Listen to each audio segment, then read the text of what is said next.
নমস্কার বন্ধুরা, আশা করি সকলেই ভালো আছেন। আমার চ্যানেলে সবাইকে স্বাগতম।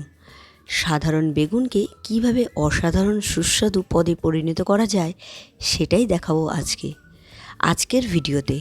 মশলাদার পুর, ঘরোয়া স্বাদের মেলবন্ধনে তৈরি এই পুর ভরা বেগুন যে কোনো খাবারের টেবিলকে করে তুলবে আরও আকর্ষণীয়। তাহলে আর দেরি না করে ঝটপট রেসিপিটি শুরু করি।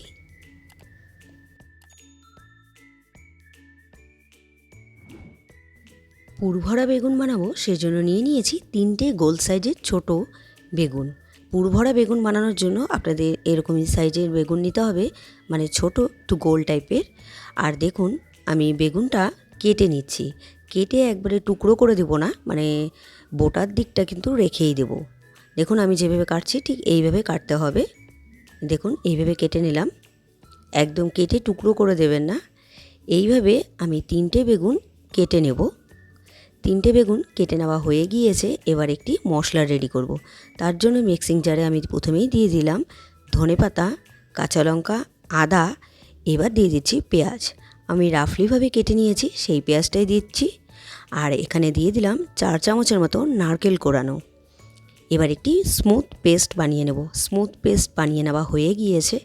গ্যাস অন করে কড়াই বসিয়ে দিয়েছি। কড়াইতে দিয়ে দিলাম সর্ষের তেল। তেল গরম হয়ে গিয়েছে। প্রথমেই ফোড়ন হিসেবে দিয়ে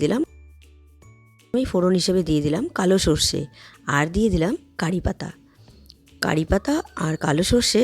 সুন্দর একটি স্মেল বেরিয়ে গেছে। এবার যে মশলাটা আমি পেস্টটা বানিয়ে রেখেছি সেটা দিয়ে দিলাম কড়াইতে। দিয়ে এবার মশলাটাকে খুব ভালো মতন করে কষিয়ে নিতে হবে।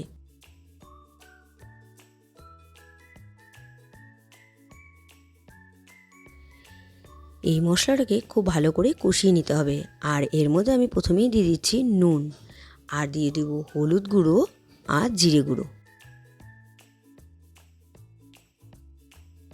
এর মধ্যে আর কিছুই পড়বে না। এবার খুব ভালো করে কষিয়ে নিতে হবে। দেখুন মশলাটা একদম ভালো মতন কষে গিয়েছে। এবার আমি নামিয়ে নিয়ে একটু ঠান্ডা করে নিয়ে তারপর পুরটা ভরে নেব। দেখুন নামিয়ে নিয়েছি, আর ঠান্ডাও হয়ে গিয়েছে পুরটা। এবার আমি বেগুনের মধ্যে ভরে নিচ্ছি। চেপে চেপে একটু ভরে দিচ্ছি পুরটাকে। আমি ঠিক যেভাবে পুরটা ভরে নিচ্ছি আপনারা ঠিক সেভাবেই পুরটা ভরে নেবেন। আশা করি আপনারা বুঝতে পেরেছেন আমি কিভাবে পুরটা ভরছি। সুন্দরভাবে একটি বেগুনের মধ্যে পুর ভরে নেওয়া হয়ে গিয়েছে। একইভাবে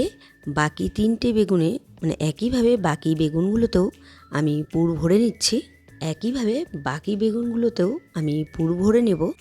3টে বেগুনে আমি পুর ভরে নিয়েছি।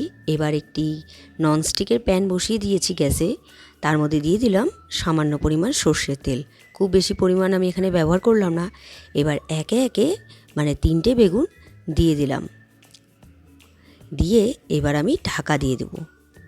আর গ্যাসের ফ্লেমটা কিন্তু মিডিয়াম টু লোতে রাখতে হবে। আবারও ঢাকনা উঠিয়ে নিলাম। এবার আমি একটু উলটপালট করে দেব। দেখুন এক পাশটা সুন্দরভাবে ভেজে নেওয়া হয়ে গিয়েছে। আর এক পাশটা আমি উল্টে দিচ্ছি একটি চিমটার সাহায্যে। এক পাশটা খুব ভালো মতন ভেজে নিয়েছি। আবার আমি ঢেকে দিয়ে আর এক পাশটাও ভালো করে ভেজে নিচ্ছি।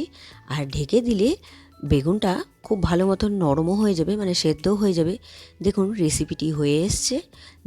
রেসিপিটি হয়ে গিয়েছে। আমি গ্যাসটা অফ করে দিলাম। এবার আমি সার্ভ করব। তৈরি হয়ে গেল আজকের রেসিপি পুর ভরা বেগুন। আজকের এই রেসিপিটি আপনাদের কেমন লেগেছে অবশ্যই কমেন্ট করে জানাবেন। রেসিপিটি যদি আপনাদের ভালো লেগে থাকে তাহলে ট্রাই করার অনুরোধ রইল। আর ভিডিওটি ভালো লাগলে like, comment, share and subscribe করতে ভুলবেন না। বাই।